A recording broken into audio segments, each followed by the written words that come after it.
Hi, and welcome back to a series that I am calling a Dummy Explains Lore Hunt for Dummies. Today we're talking about the Moon Trilogy, which consists of three separate events that are all interconnected. It is the Traitor's Moon, the Serpent Moon, and the Devil's Moon, all of which happen in succession. They set the future trilogy, the Tide Trilogy, into motion, and then it even goes further beyond and leads into the Scorched Earth.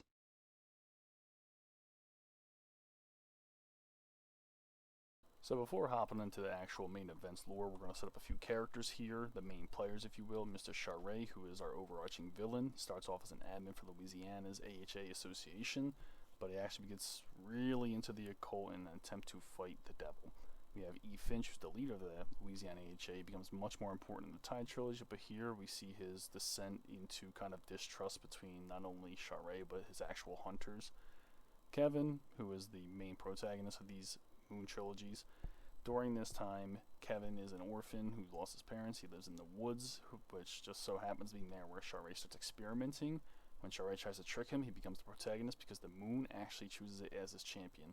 Sounds dumb, it'll be more important later on. You have Mario Cheknev, who is a woman who is actually twisted and corrupted by both the moon and Charret. She gets used in a ritual. She's the first to survive. She comes out in a catatonic state. She was originally asked to bring the thing she cherished most, which ended up being her husband's heart.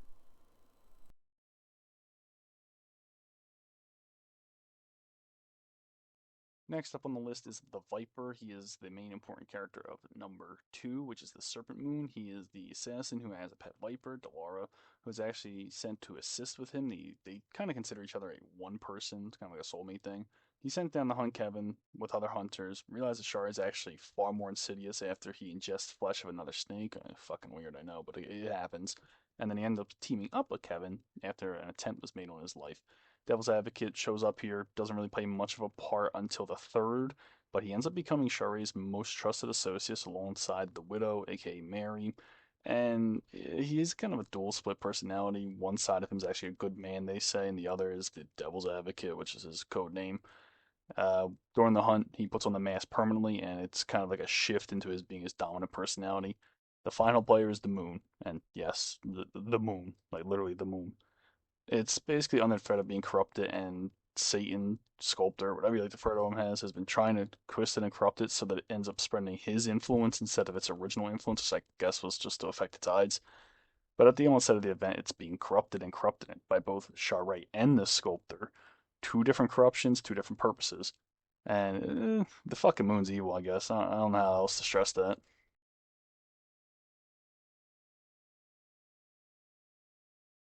Now we begin with the Traitor's Moon, the first actual event. It begins with a prelude of how the moon is not immune to the Sculptor's influence. Yes, the devil's tempting the moon to be evil. Weird, I know. But he tries to corrupt it and twist it, and he's using this kind of like a magnet so that it will in turn corrupt those who are already being afflicted by him, but are out of his reach entirely because, they maybe move or they just keep avoiding it. Now, the event follows Charret and his rise to power in the American Hunter Association of Louisiana. It goes very well for him. He garners a lot of respect and trust in the populace. It's all facade. He's a very sinister man and begins to take people, promise them the world and all its riches, and use them in rituals of occultism out in the neck of the woods where they'll never be heard of again. Now, unbeknownst to him at the time, there's an orphan named Kevin watching through the window in this little house that happens to be right next to his experiments.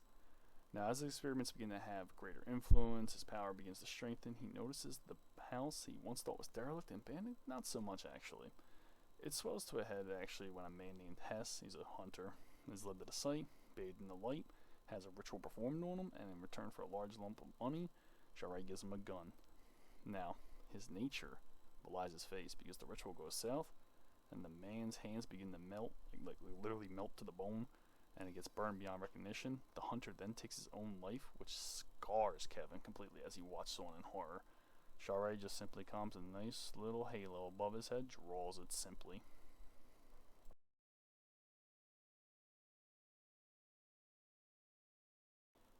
Now, his rituals actually do finally succeed one night. He succeeds with a widow named Mary O. We're just going to call her O because her last name is very distracting to pronounce every time. So, she's instructed to bring back what she cherished the most, and being under the devil's influence already, before even Charret was mentioned, she brings back her husband's heart while she's crying. And now she had been corrupted by him and the moon because of the previous whole moon evil thing. But she actually survives it in a catatonic state, and Shari watches as these orbs of, it's implied spirits, but they dance and scatter from the ritual site, and his goal becomes apparent, where he seeks actually to influence and possess the strength of otherworldly means. Now Kevin, he also, he gets caught looking as he's disgusted and shocked, and Shari tells himself, I'm going to visit that boy next night.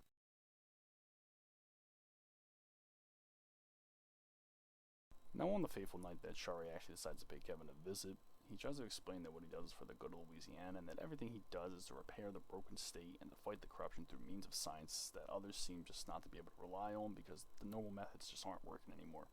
Now, he gives Kevin a large sum of change, and he teaches him the basic runes and residuals of the ritual, all while he gets placed in the center. Now, during his ritual, he's engulfed in a pillar of flames, which he says embraces him gently, to which Shari asks what he's doing to survive, only to be shot by Kevin. Now, it's revealed that the moon had actually chosen Kevin as his champion, due to Kevin being an orphan with no attachments. He was able to cherish the moon itself, and instead of wanting a sacrifice, it gave him influence and explained to him how Shari was corrupting it just to get more and more preternatural power, and he is trying to slowly twist and corrupt all those around him for his own benefit. Now, Kevin knows he's chosen to stop Shari. Shari simply shrugs it off in some unnatural means. He begins to walk away, and Kevin says he swears to hunt him down, leading to the end of the Traitor Moon lore.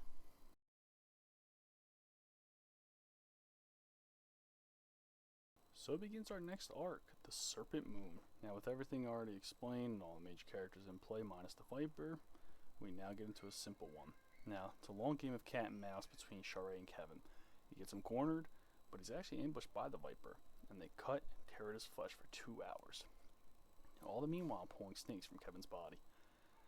At the very end of it all, Shari puts a gun to Kevin's head and says he's going to grant him mercy. Then it cuts to the union of the Sinner Pack. Yes, packs are kind of important here, kind of not. It's basically the sinners who are the outcasts who like to kill instead of, actually dealing with the infected, and the hunters being discussed by the Night Seer. He leads the sinners, Shari, obviously, and Viper, who's a hired assassin. All the while, with the snakes collected, Shari's people begin to build these weird altars that are kind of gateways for a nefarious yet unknown purpose. 2 hunters, Cersei and Mary, not confused with Mary O, accept the contract from Shari and begin closing in on their target, who's actually revealed to be Kevin.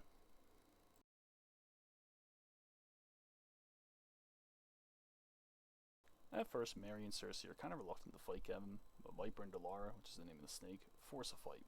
Now, as it begins, the snakes begin coming from the forest and Kevin himself, and this forces Mary and Cersei back to back as Viper tries to take on Kevin himself.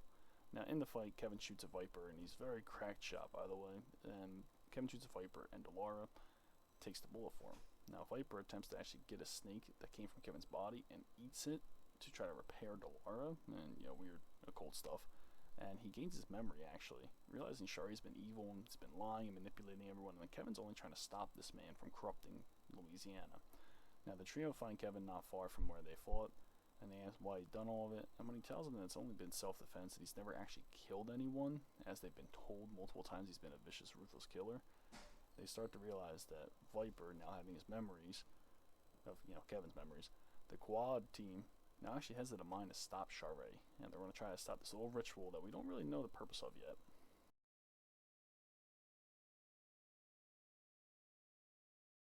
Now, as they arrive at the mine itself, they find a standoff between Night Seer and his closest lieutenant, Ira, is happening, and it's been discovered that Night Seer's visions have always been just kind of wanton death and destruction urged on by Shari himself, while he was always preaching a just cause and setting the world right. So now the quad plus Ira want to attempt to stop both, but Shari distracts him. Now Night Seer shoots Kevin. He's struck straight through the heart. Shari lights a dynamite as he runs away to trap them. Now deep inside King Snake, something evil, angry, and ancient is said to lurk. Kevin resurrects to the surprise of literally everyone, and he explains he can't stop until the moon is cured of her affliction. But the team's trapped, and they steel themselves for a fight, as angry groaning and shrieks are heard from the depths of the mine. What happens is kind of left ambiguous as it ends right there, but it's theorized, and not really theorized, but kind of confirmed, because it's Mary O, who's fully possessed by the sculptor, And the way you know is because when she starts screaming and shrieking, Kevin recognizes it from his nightmares, which he always repeats started during the ritual time when he observed Charray, specifically her shrieks that haunt him.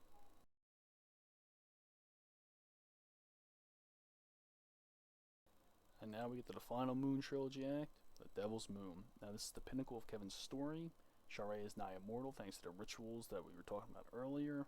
And now Kevin's intent on seeking those who can actually help him in the fight against Charray and his Infernal Pact, and the Infernal Pact is the people who actually follow Charray himself. Now they learn of his one weakness, which is oleander treated in the blood of the innocent at the Devil's Hour.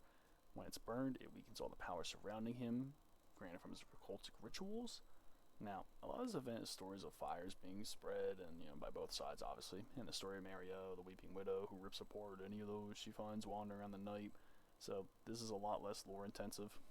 But Charray also revives and mystifies her body because she originally is found dead and broken in King's Mine, King Snake Mine, after the original Quad had killed her because he set her loose on them at the end of the original event. So during this fight, it breaks out, and during the height of it, Kevin actually gets him back into a corner, and weakened by the oleander, he's ready to finish him. But Mary O rips through the chest of Kevin and crushes his heart. Kevin, who falls dead now, Charray appears triumphant and declares he was never actually worried at all.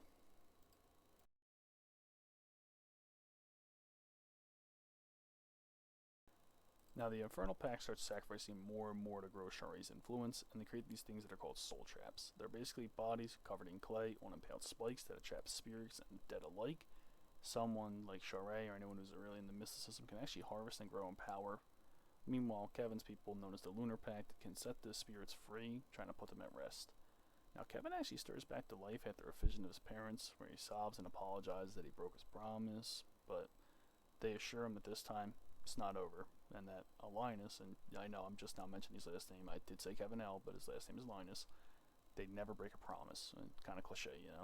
But many comment on how the Infernos are casting the history of the Bayou into an abyss, and people begin to rally behind Kevin kind of as a martyr, not actually knowing he's alive, so he can't really be a martyr, but you know what I mean.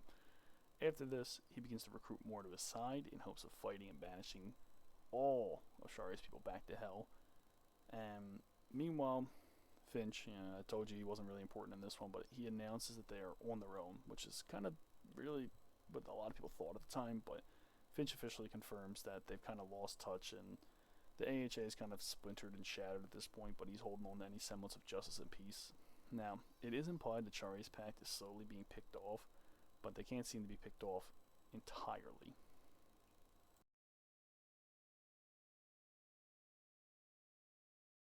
And now we reach the very end of the Moon Trilogy. The final act of the Devil's Moon leaves us on a lot of hope and a lot of bright futures, because the final chapter of the lore is actually a hymn that states the devil is gone, and the herald sings, which implies that Charray has been defeated in some sense or another by Kevin.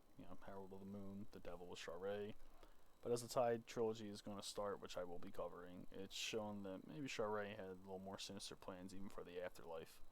Now, this is the end of the Moon trilogy. It's a long-winded beginning because you gotta set up 1,000 people and 1,000 motions, but it comes to a lot of good conclusions. It leaves all very succinct. Even sets up the Tide trilogy in a very unique way. It plays more into the supernatural themes of Hunt, which I kind of like a little more, but people had their own opinion on it. So until that video, bye bye.